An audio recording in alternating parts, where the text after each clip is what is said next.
Online शिक्षा एक अपने आप में एक परिस्थिति को फुलफिल करती है। जैसी परिस्थितियाँ थी, वैसे ही जो भी हैं, इस तरह की जो शिक्षा में बदलाव आए और वो एक-दूसरे को पूरक तो है, पूरक मानना ज़रूरी भी है, क्योंकि बिना ऑनलाइन आज के बच्चे को ऑनलाइन शिक्षा, समय, स्थान, ड्रेस कोड, डिसिप्लिन ये सब चीज़ें उसमें नीड नहीं होती है, ऑनलाइन शिक्षा के अंदर। कि कोई समय निर्धारित नहीं है, कोई टाइम पीरियड फिक्स नहीं है, कोई ज़रूरी नहीं है किसी भी प्लेटफ़ॉर्म पर कहीं भी, किसी भी समय रात को 12 बजे, 1 बजे भी मन है तो आप कोई भी कंटेंट आप कहीं से भी सर्च करके आप पढ़ सकते हैं और इस तरह से टीचर्स ने भी ये बना लिया कि नहीं आप ऑनलाइन जो है स्टडी करिए क्योंकि अब आपका जीवन खतरे में है। तो मैं तो मानती हूँ कि ऑनलाइन के टाइम पर, कोविड के टाइम पर जो अपनी जो भारत में जो शिक्षा है, वो उसका पूरा विस्तार हो गया। यानी व्यक्ति हर बच्चा यूके से, स्विट्ज़रलैंड से, अलग-अलग देश से, अलग-अलग बाहर मतलब अंतर्राष्ट्रीय स्तर पर वो जुड़ गया आई और डन वही समय कोर्स था ऑनलाइन। जहाँ से संस्कृत का 1 साल का कोर्स मैंने किया ऑनलाइन, अपनी वोकैबुलरी सुधारने के लिए।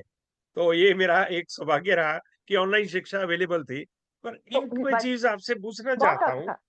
कि ऑनलाइन का रिवाज चल पड़ा, क्लास में बच्चों का आना बंद होने की वजह से, लेकिन ऑनलाइन हर कोई अफ़ोर्ड नहीं कर सकता था उस टाइम पे। बहुत सारे बच्चे डिप्राइव हो गए एजुकेशन में। तो उसमें ये जी, पूरक कैसे हुआ? मतलब I am just still confuse about it कि कैसे इस चीज़ को, क्या कोई सब्सिडी अवेलेबल थी बच्चों के लिए? क्या कोई ऐसी अवेलेबिलिटी थी जहाँ पर उनको घर बैठे नोट्स पहुँच जाते, जो अफ़ोर्ड नहीं कर सकते थे लैपटॉप, कंप्यूटर या डिजिटल फ़ोन्स जहाँ पर वो ऑनलाइन पढ़ सकते? तो हाउ दैट जी। मैनेज टू यू नो सब सब क्योंकि सब्सिडी तो मेरे को कन्फ्यूज़न रहता है कि वो कैसे उसको टॉप अप कर पाए? देखो, उस समय हमारी गवर्नमेंट ने काफ़ी हेल्प की और वो हमारे लिए भगवान के रूप में, ईश्वर के रूप में खड़ी रही और उस समय अगर बच्चे जिस माँ-बाप ने कह दिया कि मेरा बच्चा तो नहीं पढ़ सकता, मेरे पास मोबाइल नहीं है, ग्रामीण जो परिवेश है वहाँ कहाँ से आएँगे? इस तरह से मल्टीमीडिया सेट, स्मार्टफ़ोन, तो ऐसे लोगों के लिए तो ऐसे तो बच्चे हमारे काफ़ी पिछड़ जाएँगे। तो उस समय गवर्नमेंट ने क्या सोचा, हमारी मुख्यमंत्री योजनाएँ कुछ ऐसी चलाई गई जिसमें कि ग्रामीण वेरी गुड। परिवेश में घर-घर में मोबाइल की सुविधा दिलाई गई और वाह! वहाँ धीरे-धीरे पहले माँ-बाप पहले एजुकेट हुए, उसके बाद बच्चे एजुकेट हुए, क्योंकि ये स्मार्टफ़ोन बहुत को हर ज़रूरी कोई है, नहीं चला पाता बहुत और आज ज़रूरी के है। ये समय तो में भी अपने आप में एक इंटरव्यू सब्जेक्ट है जी, माँ-बाप का एजुकेट होना। इसके लिए आपके आने जी, वाले समय में आपको कुछ एक टीचर्स को लेकर हम डेफिनिटली एक प्रोग्राम क्रिएट करना चाहेंगे साक्षात्कार के माध्यम से कि how do we ji, educate the parents. ये एक बहुत बड़ा सब्जेक्ट है। यहाँ पर यू नो एक पीटीए, पेरेंट टीचर एसोसिएशन का दायित्व बन जाता है कि yes, this is important and देश का भविष्य के लिए सहायक बनना हमारा एक ड्यूटी बनती है।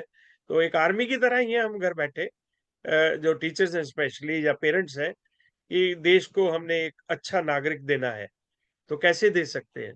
उसको कैसे ट्रेन कर सकते हैं? बहुत बड़ा काम करते हैं, बहुत समय एक ऐसी चीज़ है कि कुछ समझ नहीं आता। एक चीज़ आपसे मैं आपके माध्यम से ज़रूर कहना चाहता हूँ कि इंडिया को भारत कहें, ये हमारा संकल्प साक्षात्कार का। अंगदान के लिए अपने आप को रजिस्टर करें और पर्यावरण के लिए पेड़ लगाएं और जल को बचाने की कोशिश करें। ऐसे-ऐसे साक्षात्कार के माध्यम से हम मैसेज देते हैं। आप प्रिंसिपल के रूप में कार्यरत हैं, तो डेफ़िनिटली चाहेंगे कि आप इस कार्य में अपने एरिया में ही जुड़ जाएँ, तो it will be a very good idea. अंत में आप युवा पीढ़ी और नव नियुक्त शिक्षकों को क्या संदेश देना चाहते हैं? युवा पीढ़ी और नवनियुक्त शिक्षक के लिए पहला संदेश तो मैं नवनियुक्त जो शिक्षक हैं उनके लिए ही है कि वो आज के अकॉर्डिंग जो एजुकेशन सिस्टम को अपनाएं, इनोवेशन यानी नवाचार जो तकनीकी है उसको अपनाएं क्योंकि बच्चों की जो मेंटेलिटी है उसके अकॉर्डिंग टेक्नोलॉजी अपने आप अपडेट होती है, क्योंकि जी, इस तरह की जो टेक्नोलॉजी पर बेस्ड है, वो मैंने बाल शिक्षा नवाचार एक बुक मैंने आपको शेयर की थी।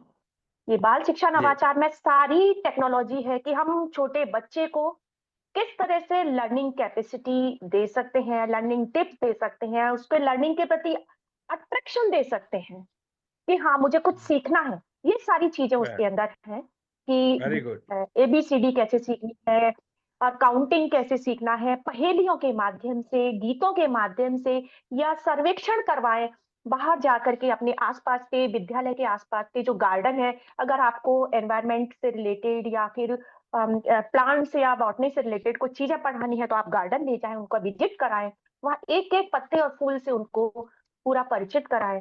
अगर किसी देखिए जूलॉजिकल हमारी पार्क जो से रिलेटेड किसी जी, एनिमल का। हमारी जी कोशिशें पता क्या रही हैं निशा दी कि हम यही कोशिश करते हैं कि बुजुर्गों की सेवा कैसे करें। हम यही बुक्स लाते रहे बच्चों के लिए, लेकिन जो आपने क्रिएशन की है दैट इज ऑल्सो इम्पोर्टेंट। वो बहुत ही ज्यादा इम्पोर्टेंट है कि बुजुर्गों की ड्यूटी क्या बनती है। ये एक आपने वेरी एजुकेशनल प्रोजेक्ट लिया है।